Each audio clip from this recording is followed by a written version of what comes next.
Hi, I'm Tara from Marathon Mates. This week, we are going to be talking everything about Gold Coast. So Gold Coast is going to be our next big adventure where Tony will be doing the full marathon and Tim and I will be doing what's called the triple. So we look forward to talking about that. Are you ready to run? Let's go. Welcome to the thrilling world of the Flying RuNR, brought to you by the Marathon Mates.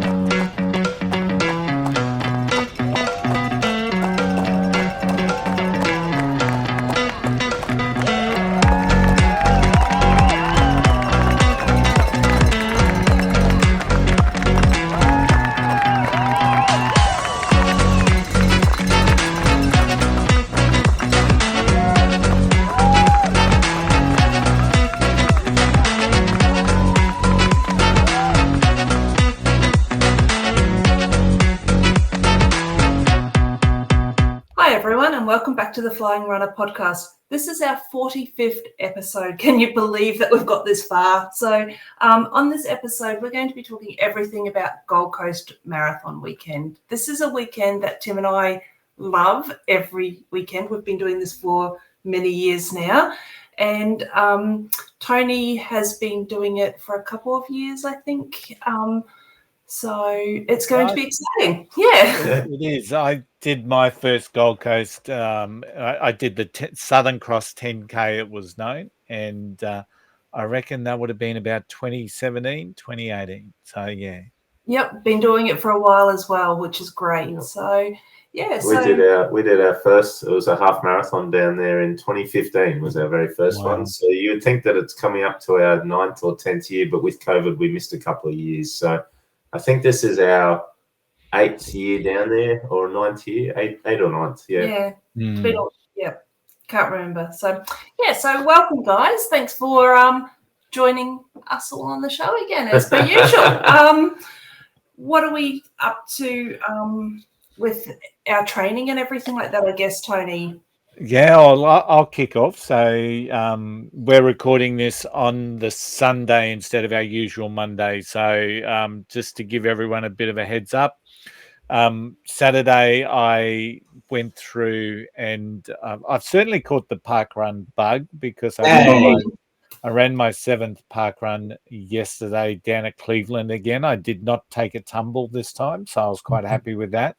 Although I must say the downhill slope almost got me again. So, but I ran 10 prior to the park run. So, and then I ran the park run and then I ran 3 home. So all up, I did 18K.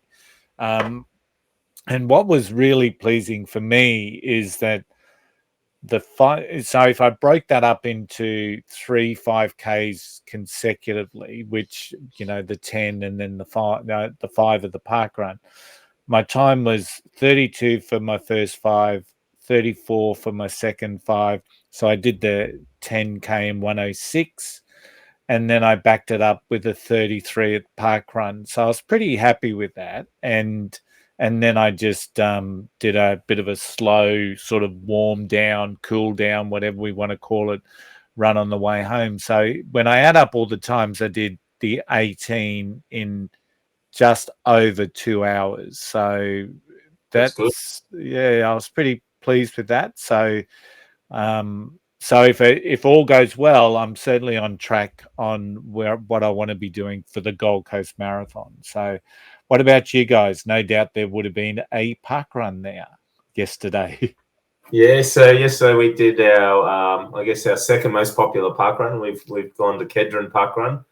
Kedron's an out and back, reasonably flat course. I know people joke there's a hill there at the end. It's not a hill. It's a very small mound, but it's a quick course. And I guess we're just getting back into things. We only got off the plane a week ago from our trip away.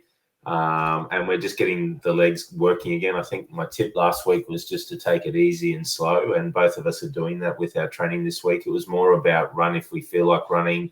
If we don't, just give our body a break. And I think, you know, you've got 2 or 3 sessions in, Tara, during the week. I've got 2 or 3 sessions in during the week.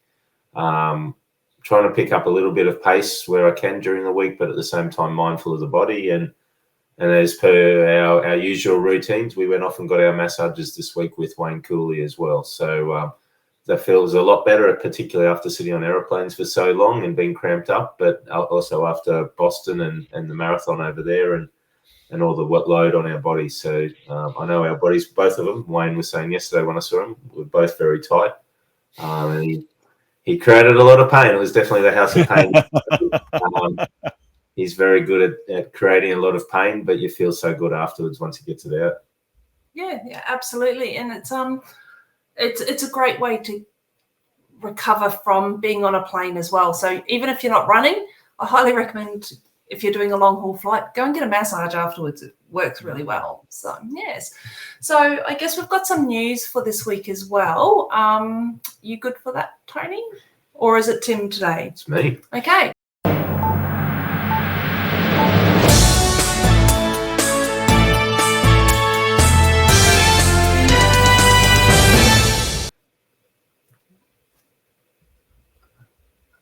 Okay. All right. So Paris Marathon, guys, the Olympic Marathon, it's getting closer and closer, and it's getting very, very exciting.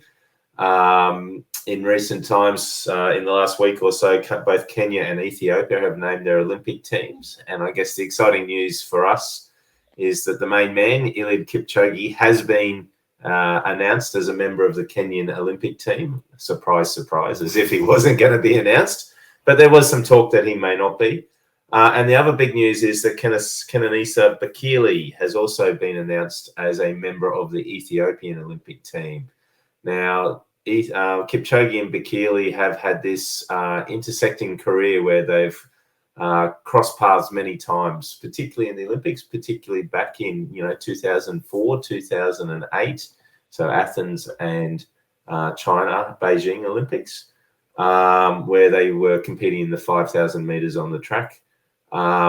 They've crossed paths a number of times in the marathon, but never ever really competed against one another. And both Kipchoge and Bekele are two of only four men that have previously gone sub 2:02. So these are some of the quickest guys ever in the world of marathoning. And finally, we're going to see them competing against each other in a marathon for something that's real and tangible at the end, an Olympic gold medal. So I think that's pretty exciting news. What do you think, Tony?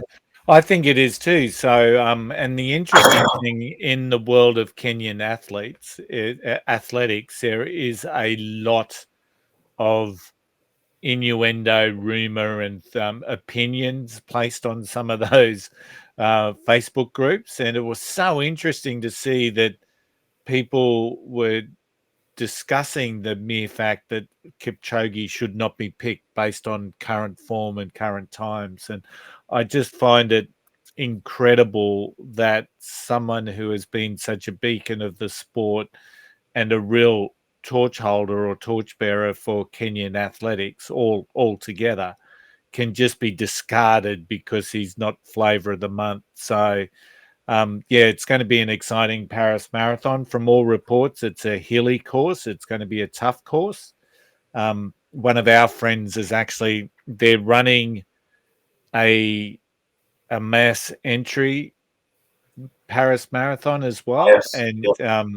And it's a really weird one because they run it overnight, over the midnight. So, but she got accepted into that. So she's all prepping for it at the moment. So shout out to Nikki.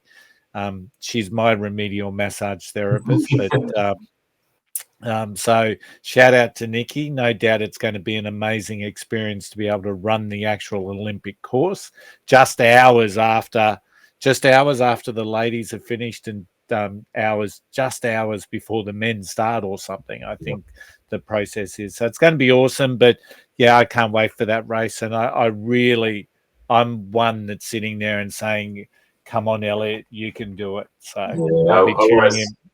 I want to see him get his third gold medal.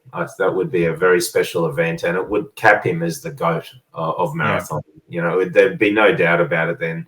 He's held the world record for many years. He's won many, many, many major events. He's won 3 Olympic gold medals in the marathon, something nobody else has done. To me, I want to see him do that and end his career on a high that way. Yeah.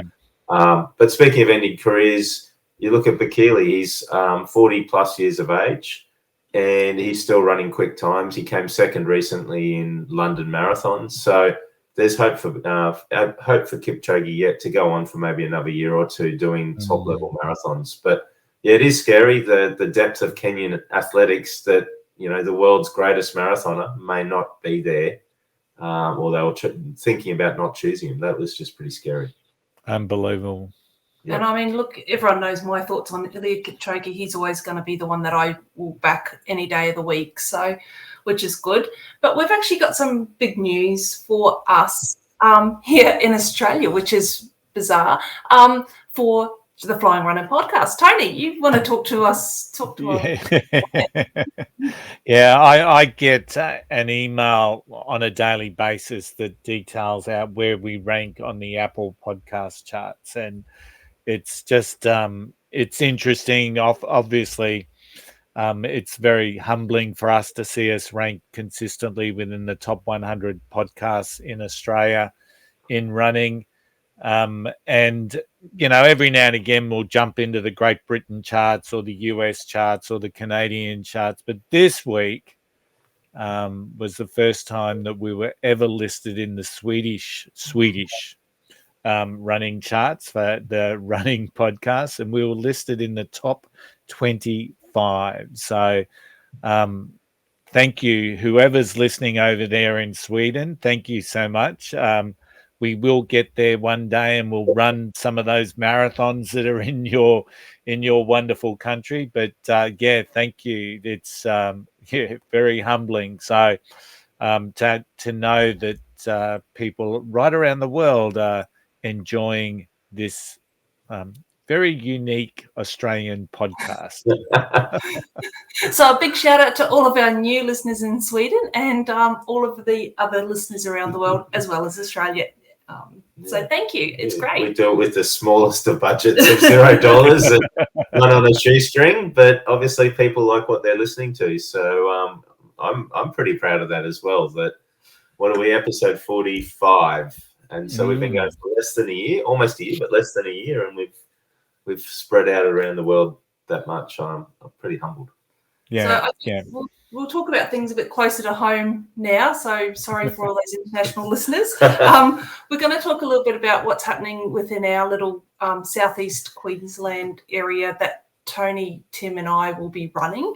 So we've got what's called the Mother's Day Classic next weekend, which will be the 12th of May. So that's run every Mother's Day in Australia. It is a breast cancer fundraiser, but Tony and his wife Sharon will be running that next weekend. Is that right, Tony? Yes. As part of the plan, it's an 8K race on Sunday, so I'll be running that with Sharon. Sharon got back into training yesterday and did 10K first up, which is a magnificent effort. A little bit sore in the shins at the moment, but she basically really hadn't done too much since she did the 10K at Run Army, but apart from that, that's been it since Tokyo. So well done, Sharon. Looking forward to actually doing that 8K with her then next Sunday. I'm going to probably try and do, I'm thinking maybe going for the half, just trying to do a half on Saturday, and then just having that slow, gentle 8K on the Sunday will be really, really nice for me. But yeah, Mother's Day Classic, it's usually a sea of pink shirts like the Women's International that they do in February, and just really looking forward to it. It's around the city centre. It should be great. Excellent. Yeah, and they do the Mother's Day Classic runs in many different places around Australia as well. So if you are interested in doing it, have a look and see if there is any entries still open. I know that we're not going to be releasing this one till the Friday, which means that it'll be run 2 days later, but there may be entries available, virtual or for real. So Tim and I will be doing what's called the Gold Coast 30 run. So that's part of the GC50, GC30 series. This one's the 30K one that we'll be doing, and that's on the 19th of May. So we've got 2 weeks for that. And that's a really nice little run that we do. It's at the Gold Coast. It's run around the Spit area, which is near SeaWorld. So if anyone's been and visited Gold Coast before, It's a 2-loop course, 15 Ks each course. It goes road, sand, and trail. So it's actually a really nice little course. Challenging. Sometimes it's really, really hot. Sometimes it's a little bit cooler. But it is one of our favourite races because we get to see all of our running friends there as well. I like it. It's a really well-organised event, and it's a good hit-out for Gold Coast Marathon weekend. So it's about 7 weeks before Gold Coast Marathon weekend. So it's a really good hit-out over 30 Ks. For both Tara and me, we'll be using it as a training run, essentially. After Boston, where, as I said before, we're just starting to get back into it. In 2 weeks' time, we'll be using it as a long-run training run. In a race environment, have a bit of fun with it. But at the same time, we've got to keep an eye on the prize, which is Gold Coast in 9 weeks from now. So it's about making sure we look after ourselves, don't injure ourselves, but just get that leg turnover and that fitness going back again and that endurance back into the legs. And I am that race there, I am usually probably one of the very last people to finish it. There is some very fast people that do GC30. I'm not fast by any means, but I am actually literally probably second or third last, and that's quite a common thing for me because I do purposely run that quite slow. However, I don't want it to be like Boston where I miss any cut-offs. 4 seconds. The really key thing is when you're building into any sort of an event. So is that I'm reminded Kim Tudjman always says racing is the best form of training. So sometimes just being part of a group and being in a race helps you focus on as a bit of a training run. And to be honest, that's what I'm finding in parkrun now, is that it's just good to be running with people around you. And even though, I don't know too many people at the parkruns that I go to at this stage, it's still just good to be out there. And it gives you that sense of, well, I can't let myself down while I'm running in the group. So yesterday, for example, even with the 5K, I did a parkrun. 33 is my slowest time in any of the park runs, but it was on the back of a 10. So just for me to keep going for that 5 was absolutely awesome for me. So racing is the best form of training. So absolutely, it is definitely the best way because you're looking at the person in front of you and you can hear the person behind you. So it does keep you motivated to keep running because training yourself, as we all know, running by yourself, there is that you slow down because you're focused on something else. You're not looking at your watch, whereas the person in front of you is usually somebody to keep in your target, which is a great way to do it. I guess before we hit Gold Coast, we've also got Brisbane half marathon coming up, and that's in about 28 days. Tony, you're doing that with Sharon. Tim and I are doing that as well. That's another what we call a training run for Gold Coast, I guess. Is that how you're looking at that one as well? Yeah, for me, it's time on legs, that one. So it's I'll be doing that one with Sharon because my focus on Gold Coast is to do a time, and it's the first marathon we're going to run separate. So that's going to be an interesting mindset altogether. But we're doing the half together, and so for me, it's time on legs. I'm not expecting to do a great time. I'm expecting to do probably maybe a high 2:30 or a 2:40 with Sharon. But my goal there will be just to stay with Sharon and support her because, as you know, she's had that fractured sort of a training period coming out of Tokyo. So, but looking forward to it. I like the half marathon course in Brisbane. I'm not sure I could do it again and run it as the marathon because I think that's sort of pushing the envelope just a little bit too much. I'm not quite convinced the Brisbane Marathon as a course is the best course that they can do, but I love the half marathon. Yeah, and it is a very hilly course for those that haven't done Brisbane before. Brisbane is a lot hillier than perceived. It's got some good challenges in there as well. So depending on the day as well, like sometimes it can be extremely hot and time goes completely out the window, and other days it's really nice and cool and it's wonderful. But there's a lot of support on course. It's a good course, but it is a nice hilly course. It's a good training course for that. You can see it in the guys' eyes sometimes in that marathon when they're going out and starting their second loop, because it's 2 21K loops for the marathon course. And they've just finished the first loop. They've seen all the hills on the first loop, and you see them go out on the second. You can see it in their eyes. It's just like, oh, my God, I'm not looking forward to this second loop. And it is, the first half is really half of the loop is really all sort of uphill as you go up from almost, the level of the Brisbane River all the way up to the height of the Story Bridge, run over the Story Bridge for a second time. And then, lots of loops. And it's all the hills through New Farm and all of that as well.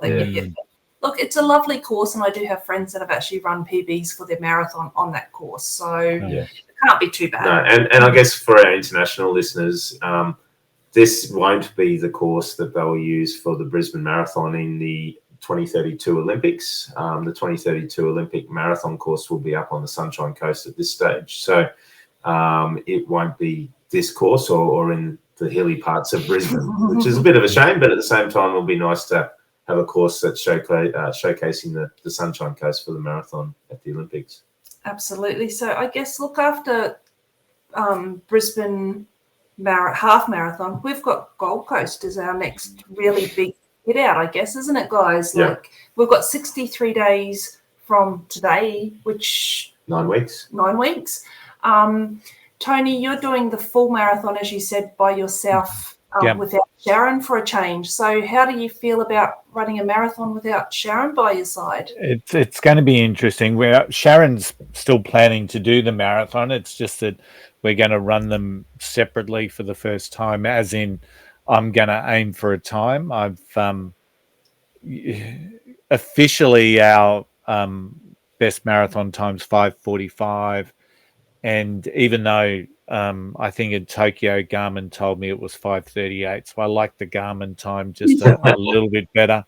But yeah, I'm aiming to break 5:30 for the first time. How far I break 5:30 is going to depend on how much how my training quality from here on in. So at the moment, I'm on target to go even better than what I'm aiming for. But at this stage, it's just an aim, and it's going to be challenging mindset wise. It's going to be different, but it's also going to be in some respects, without making this sound like the wrong way, I've only got myself to focus on. So that's going to be something that will be different, because I can see it working both ways, maybe potentially taking an easier option at times as opposed to having to maintain a pace with Sharon, or charging through without having to worry about someone who may be struggling or getting some pain. So it's going to be a very interesting event for me. I'm really hopeful that I can do what I'm setting out to do. It's going to be very, very different for me. So, but exciting by the same token. And that then leads me into the second half of the year where we knock over Sydney and then New York. So once again, just a big year for us. So, but you guys, I've got no idea how you're going to do this. You've got the half, the 5, and the full. So let's talk about that, shall we? So the half will be good. I actually managed to score a half marathon entry for Patrick as well. So as we all know, Gold Coast sold out before the early bird entries sort of finished even. So I managed to find a half marathon entry for Patrick, just for sale by absolute chance. So Patrick's going to actually run the half marathon with Tim and I again, like he did last year. We're aiming for probably around about that 2:30 mark for that half marathon, just taking it nice and easy. It will depend entirely on Patrick, on what he wants to do as well, because obviously we want to run it as a family together as well. The 5Ks will be very just easy. It'll just be like a 35 to 40 minute 5K, maybe even walking, just depends entirely on how we feel after the half marathon. That starts, I think, about half an hour or about an so. hour after the half marathon finishes. So yeah, so it's interesting because they have the Gold Coast double challenge, and we've added on the extra race to make it a triple. And it's very important, I think, when people look at this, people sit there and go, "Oh, we're crazy. How can you do that?" But we see it as the challenge. It is a challenge. It's not about fast times. It's about completing the challenge. And I think a lot of people go into the challenge thinking, "Oh, I'm going to get an awesome PB for a half marathon," and they're going to get an awesome PB for the full marathon. And unfortunately, not everyone's a Jen Kellett out there who did that last year. But it really is one of those things where you got to consider it as a challenge. The challenge is, how do you run 2 or 3 races back to back in 2 days and without injury, and being able to complete the challenge. So we're not necessarily going for times in any of the events. We're just going to put one foot in front of the other, start at the start line and get to the finish line. And we will do them separately as well. Like the half marathon we'll do together. The 5K we'll probably shuffle it through together. And then the marathon itself we'll do as our own separate events. But it's more about just the challenge and getting it done rather than the times. And when you take that sort of mindset into it, it's a whole different game that you're playing. It's not about times. It's just about distance. Your training becomes different as well. You're not focusing on times. It's about, building up distance in the legs and running on tired legs more so than it is running for pace. Yeah. And I mean, Tony, you were saying just before about you're on pace for the marathon to be where you want it to be, and looking at your training, absolutely, you're doing an amazing job, and you're going to absolutely smash me in the marathon the way you're going. The way I always look at it as well is anyone who has run a marathon and has run a marathon to, I guess, by themselves or with other people, that second half of the marathon is always going to be the challenge. And it's not necessarily the challenge for your body, because your body has done the training. You're going to be able to do that. A lot of it is up here in your head. Can you do it? And you were just saying yourself, it's about talking yourself through those really tough times by yourself. It's not a case that you've got somebody else beside you to say, look, come on, keep running. It's a case that you're going to have to motivate yourself to get yourself through those tough times. And that's the toughest part about the marathon. And I can honestly say Boston Marathon, I would not have got through it without Tim by my side. I probably would have been pulled off by some medic way before then anyway. But mentally, I don't know if I could have actually kept going without Tim by my side saying, come on, we can do this one more step. Does that make sense? And I have been in marathons where I'm like at the end of 42 Ks going, this is awesome, I can keep running. So it's all a mindset thing. It depends on how your day goes. So have a plan A, plan B, and a plan C, as Tim always says. Yeah, 100%. And I think part of whatever plan I'm on at that particular time in the race, it's going to be who can I find to encourage, because, I always find that if I'm helping people, supporting people, and I might be that annoying. Some people find this guy annoying on the course, the one that says, come on, let's do it. We've got this. Or and I might be that annoying person at times during the Gold Coast, because I won't have Sharon to annoy by doing it. So, but I'll share a quick little funny story that happened to me yesterday. So 18 Ks all up. I'm starting to build some kilometers in the legs, and I'm training differently. So I'm feeling it, because there's it's no longer necessarily a very systematic jeffing process. I'm no longer having the recovery period. So I'm running. So I'm running for 18 Ks as opposed to jeffing for 18 Ks. And it certainly is a different feeling on your legs when you're training like that. So, but I was contacted during the week by, I used to coach a group of boys out at St Brendan's there at Rockley in rugby league, going back the early 2000s when they were under 18s, and then we sort of coached together as they went into senior footy. And I got a call yesterday from, you still keep in contact with a number of the boys, and well, they're not boys anymore, they're men. and they're playing Masters Rugby League now. So they buzzed me, and they were playing at Capalaba, and they said, "You want to come down and run the water for me?" Oh, of course, on Wednesday. Yeah, that'd be awesome. It'd be good fun, because you miss that environment, that sporting team environment. So anyway, I was the slowest run walker. Sort of water, instead of a water runner, I was a water walker yesterday. a water jeffer. Yeah, there was a bit of shuffling as I went out, and thank God there was a younger fella there that actually was able to get out there during play, because I just waited till there was like they'd scored a try or something, and then I'd shuffle out. So I've got no idea how you would do a half marathon and then back it up for a 5K afterwards. So, and I get the fact that it's just all about completions, but I'm just thinking about how my legs felt yesterday, and credit to you guys for taking on the challenge, and no doubt you'll succeed, as you mostly always do. Yeah.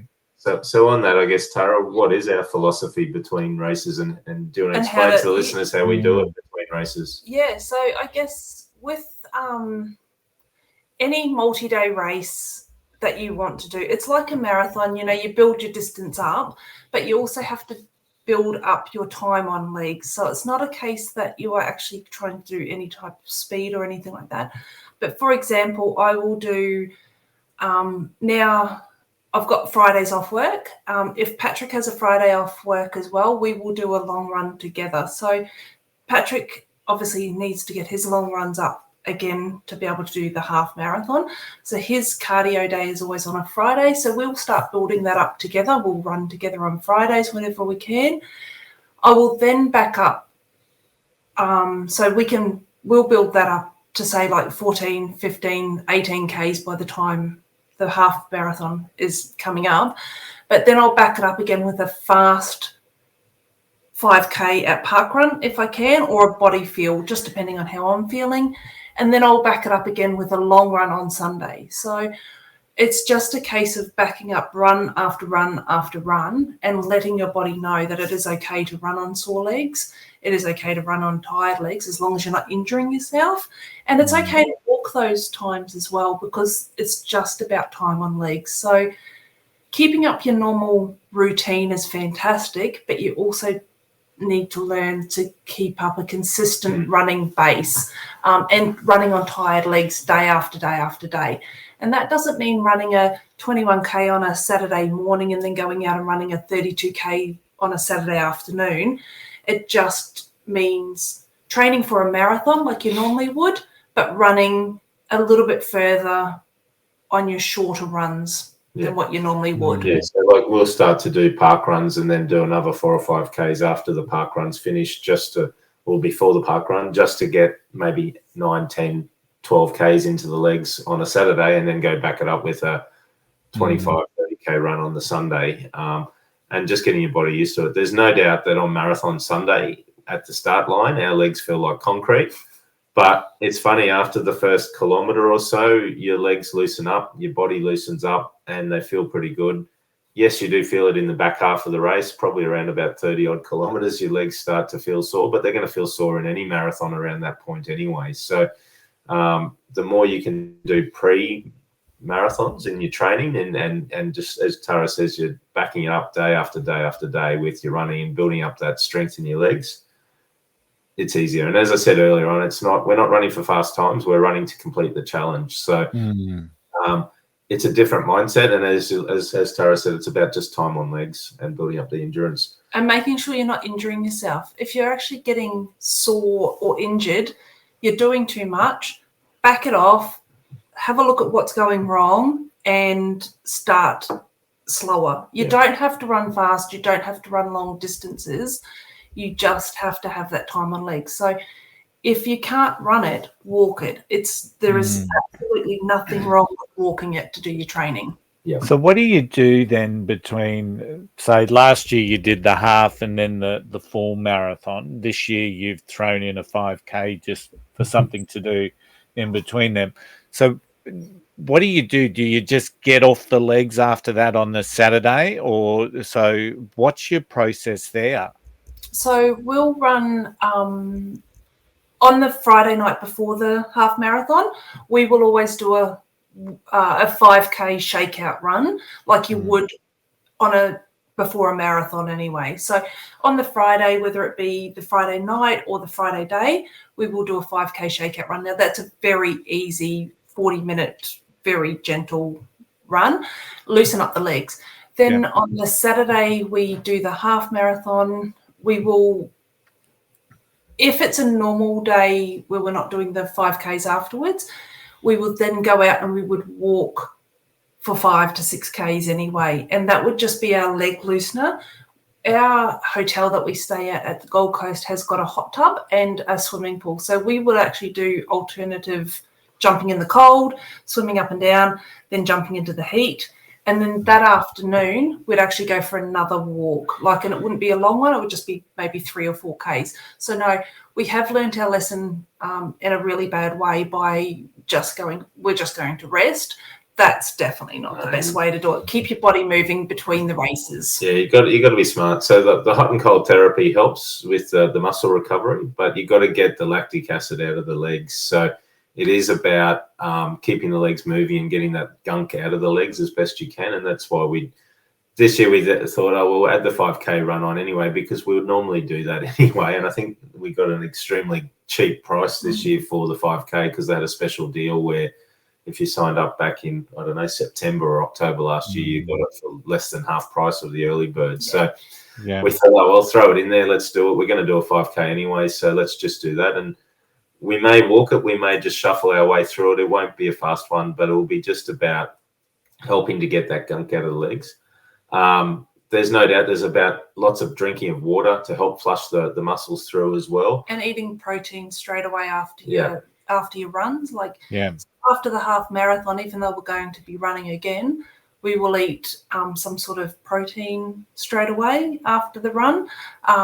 Whether or not it's something that's, obviously it's not going to be anything heavy in the stomach or making you want to feel sick, but it would be something like, for me, it would be maybe just a little bit of an egg or something like that, a boiled egg or something like that, a protein shake, anything like that. I always like a banana, as everybody knows. Not that there's much there, but it's really good for you. But just making sure that you're hydrating and your nutrition is really, really on point as well, because you don't want to run out of your carbs, your sugars. You don't want to be under hydrated before you even start races. So we do take these probably a little bit more seriously, even though we don't race them. We probably take these races a little bit more seriously than we do even the majors, where we like to have a little drink before the majors. We don't do that with Gold Coast. Until afterwards. So what about carb loading? Do you carb load for the Saturday and then carb load again for the Sunday? Yes. Yeah. So we'll have a carby meal on the Friday night before the half marathon, and it might be just some light pasta or a pizza or something like that, and then we'll back it up on the Saturday night with a similar sort of a meal, whether it's a pasta or a pizza, which is good for Tara's stomach.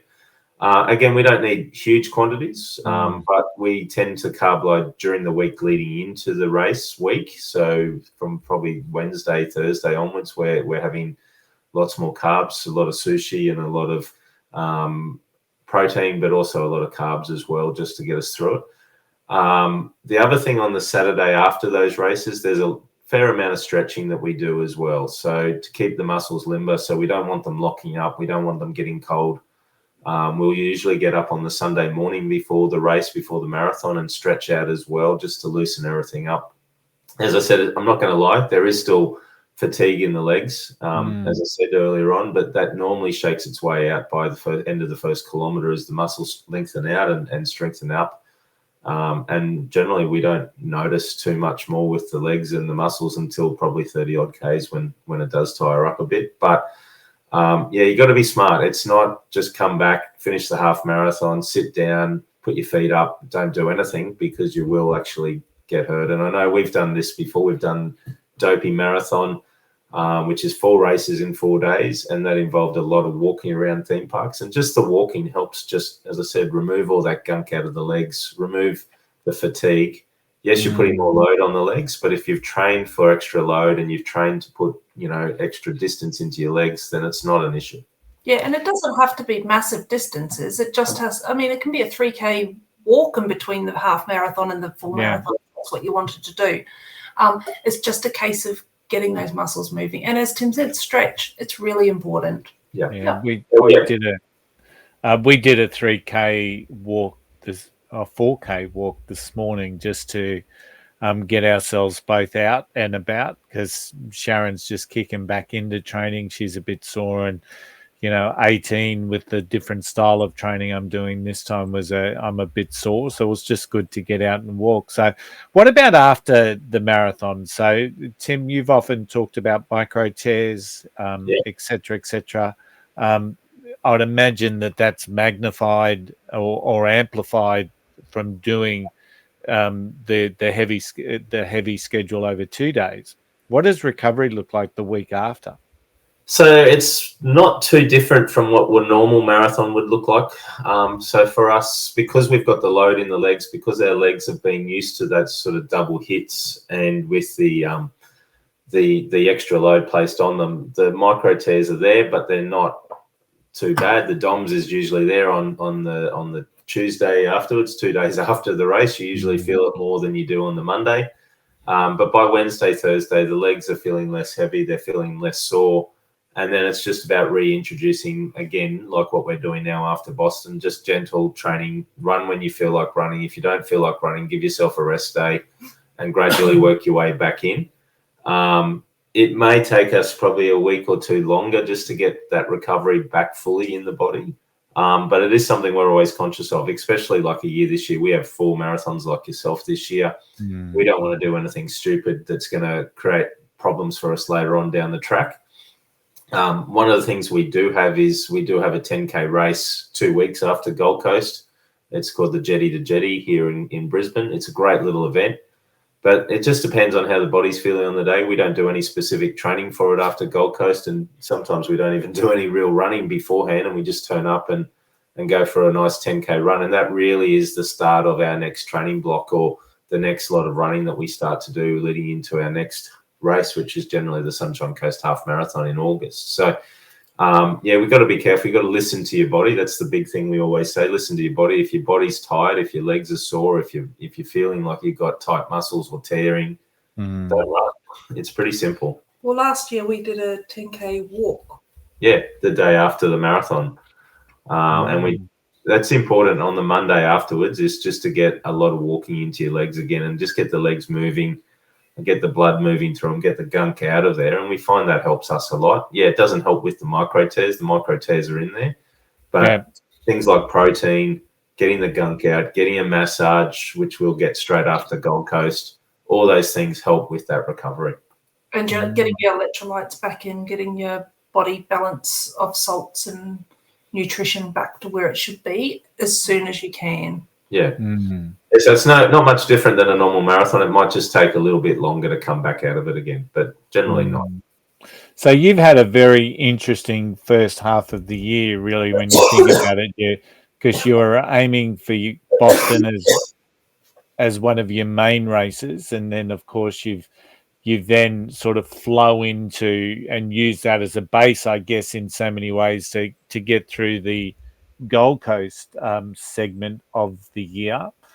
And then as you move towards the back end of the year, you've got, of course, the 2 big ones in Chicago and New York, which is, I am so looking forward to New York. I'm just going to have so much fun, and I'm going to Sharon and I are going to beat the time we ran New York in initially by about an hour, I reckon. That's our aim, but we're going to have fun and we're going to enjoy it.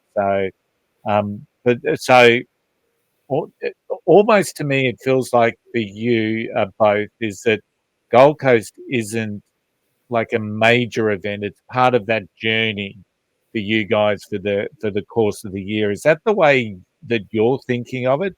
But and I guess in comparison to me, I've been aiming for Gold Coast all year. Once we got through Tokyo, next cab off the rank, Gold Coast, and I want to run a time. It's been very much front and center, and that's what I'm aiming for. Whereas it almost feels like these are training runs or extended training runs. Yeah, It's and a I guess challenge, it is the challenge, but we run all of our majors, as everyone knows, or any overseas marathons apart from Queenstown. We've always run them together. So for Tim and I, it's also good for us to have a hit out at a marathon by ourselves, not necessarily, for time, but more so just for that mental, can you do it by yourself type thing, which I was talking about before. But yes, I look at the Gold Coast, and I think Tim's pretty much the same. We do have a big year coming up. So we've got the Chicago Marathon on the 13th of October. Then we've got Niagara Falls Half Marathon on the 27th of October. And November the 3rd is New York Marathon. So again, we've got a very heavy workload to build up for towards the end of the year with travel. So Gold Coast is, as you said, pretty much a training run for me. It's just testing that body after Boston and the terrible outcome there. It's just trying to get my body back to where it wants to be, or where I want it to be, I should say, and ensuring that I can actually do this mentally more so than physically. I know my body will do it, but mentally Boston has thrown me a little bit, which I think it would for anybody. And I'm not sure about you, Tony, but I'm pretty sure Boston threw you mentally as well with that tight time frame. Yeah, I think one of the big things that came out of Boston for me, and and without rehashing details for anyone, but it gave me a chance to really reflect and understand what went wrong, and then how to prepare in the future. I guess for me, and the important thing that I got out of Boston was that since then, Berlin, Chicago, Tokyo have been much better for me, and there was a lot more confidence in preparation. There was, and in so many ways, in all three of those events, I was the one that was being supportive to Sharon, because whereas Boston was the complete reverse. If it wasn't for Sharon, I would not have completed that race. So I think just that learning period, but I had to take some time to digest that, and I had to really understand where I went wrong and what I did wrong, so that I could make sure that I never ever did that again. And one of the challenges, and I think there would have been a number of people who listened to your recap of Boston, for example, and I think you made mention of it during the episode. In some ways, it almost felt like, because we always say, listen to your body. And then in this case, potentially there would have been, people listening to my story and then your story on, well, you say listen to your body, but then you've gone through and potentially went into a state where you could have done some serious damage. And I think the key aspect there for people to understand, I'm sure they do, is that there is a huge amount of investment for people like us in Australia to go and run Boston, right? No matter which way you look at it, you've got a 16-week training block. That's an investment in itself. You add on top of the money that you're then investing. And in your case, Team Ellis's case, Boston was the start of the journey for the year. So 3 majors in a year, that's a huge effort. But if by chance you happen to be on the wrong side of the cutoff, that then throws all your plans for the year almost out the window. Because as you know, you guys have got a huge party planned in November in New York. So even though in some ways both yourself and myself contradicted our own advice of listen to your body, there's always reasons. And the challenge that we accepted by getting on the start line at Boston was one that was greater than, potentially taking the best care of ourselves. But it was interesting in my case, and I'm sure it was the same for you, for yourself, Tara, but I'll get your thoughts on it as well, is that by the next day, I was fine. I was dirty at myself. I was angry at myself because of what I went through, but I was also proud of myself because of what I went through. And that's when my journey started. So to have a couple of beers that night after the marathon, I was like you. I didn't play up that night. I just needed to look after myself. But by the next day, it was like I'd run a marathon. It wasn't like I'd struggled through the marathon. So I knew that I hadn't done any permanent damage, and I knew that I was always within my limits when I was doing the race. Was it similar to yourself? Was it the next day or the day after that you suddenly started to feel yourself again? Because I'm sure that you didn't feel yourself during Boston. Yeah, look, absolutely, Tony. And what you've said there is 100% correct. There is a big difference between running a marathon here in Australia, because it's you may have wasted the entry fee, but big deal. There is a lot of investment that goes into Boston, and this was probably my only chance to ever do it. Even though we can go in through a travel company, they have a wait list of years and years and years to get through to Boston. So it could have been a long, long time before I could have got that opportunity again, if ever.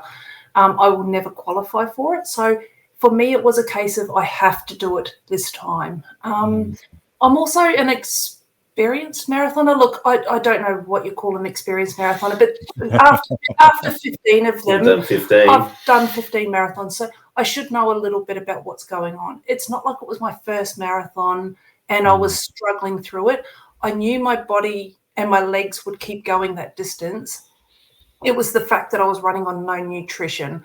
So, yeah, the next day after the marathon, I went back to the hotel after having the after party, not really partying, but, the next day, 100% back to normal again. It did take a little while for my stomach to accept food again, and that was only because I had been so sick on course. But my legs and my body, it just felt like a normal time after a marathon for me. It wasn't like it was a tough time for me. So, yeah, 100% agree. I do say all the time, listen to your body.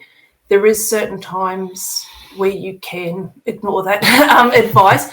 But, look, I knew that I wasn't going to be putting myself into – and Tim knows me as well. Yeah.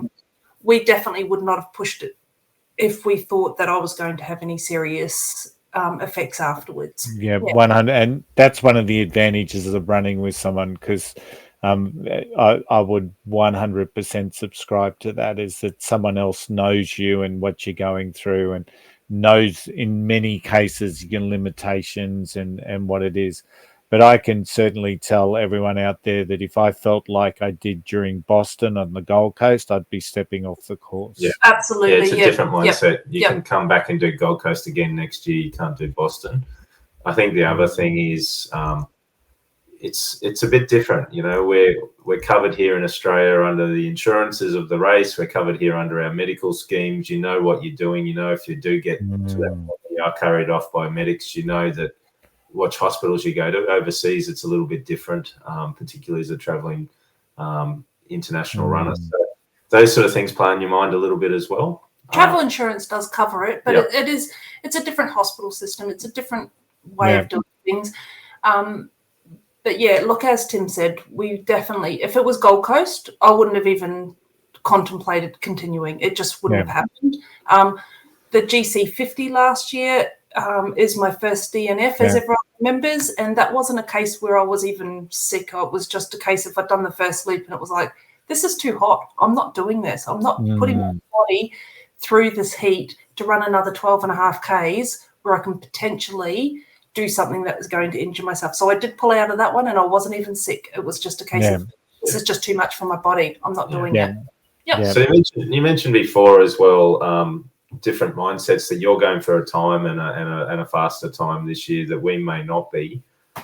I will be in the marathon. I'll be trying to push myself faster, or if I can, than what I've done in previous years. But I won't be going for a marathon PB. I know it's not realistic to get a marathon PB the day after running a half and a 5K race.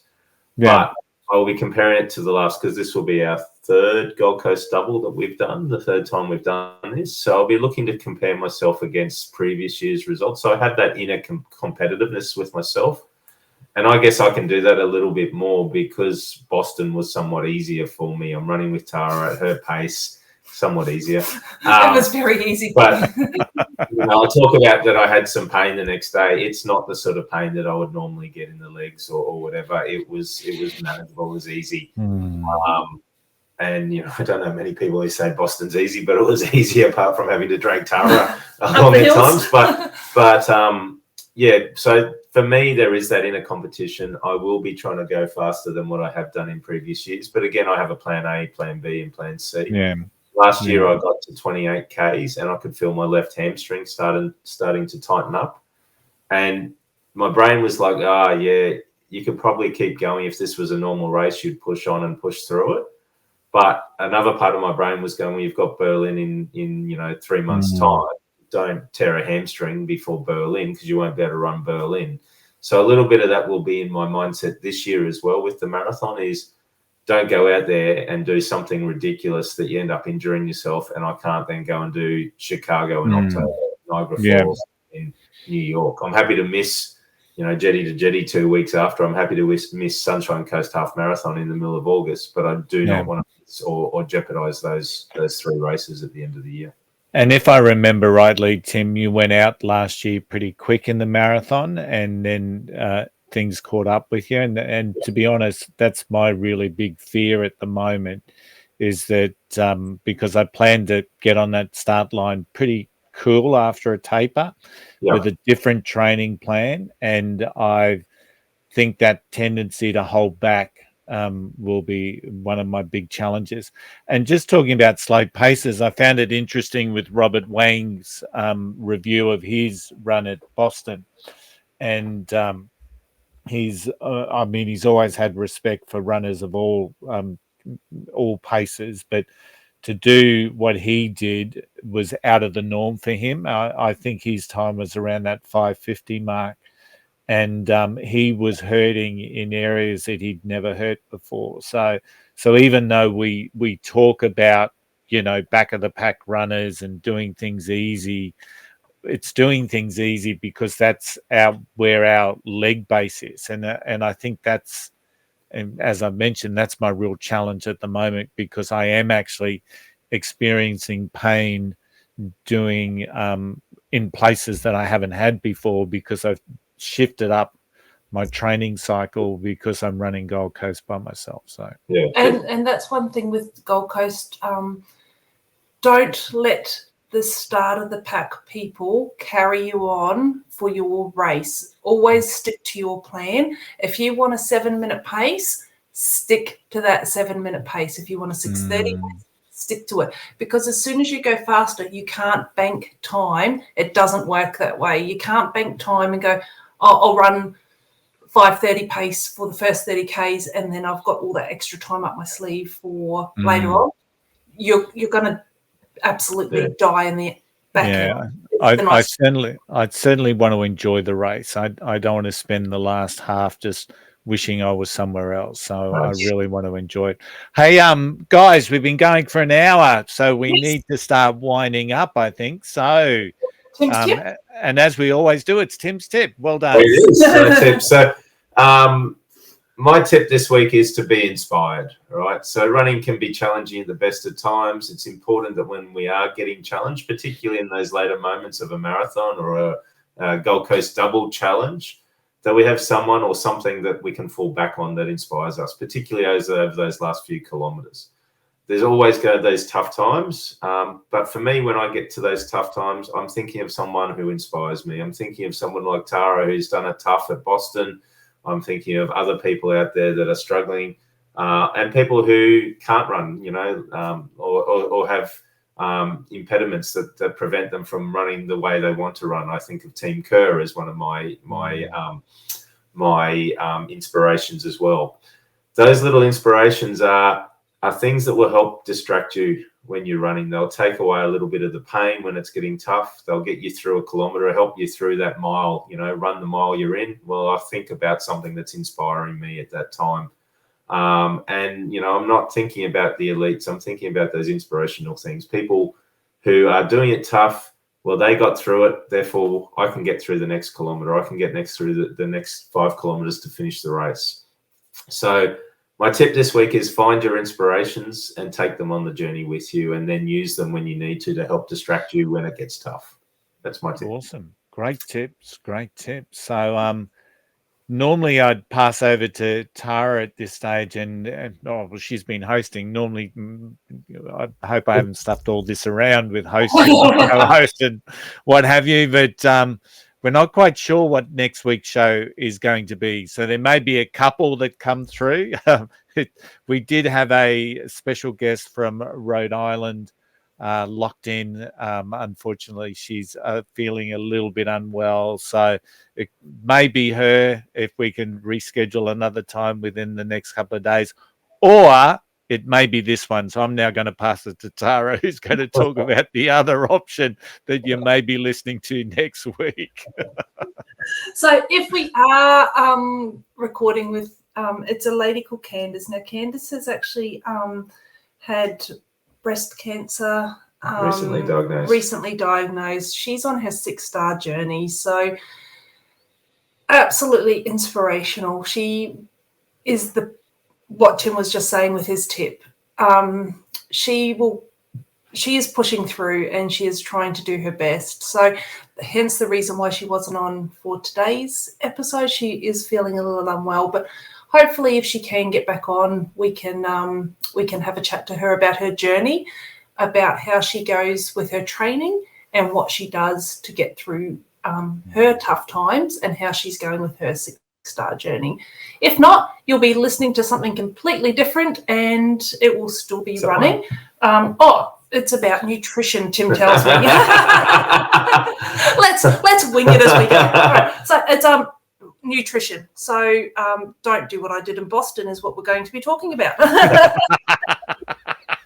Can I read what's there? Please do.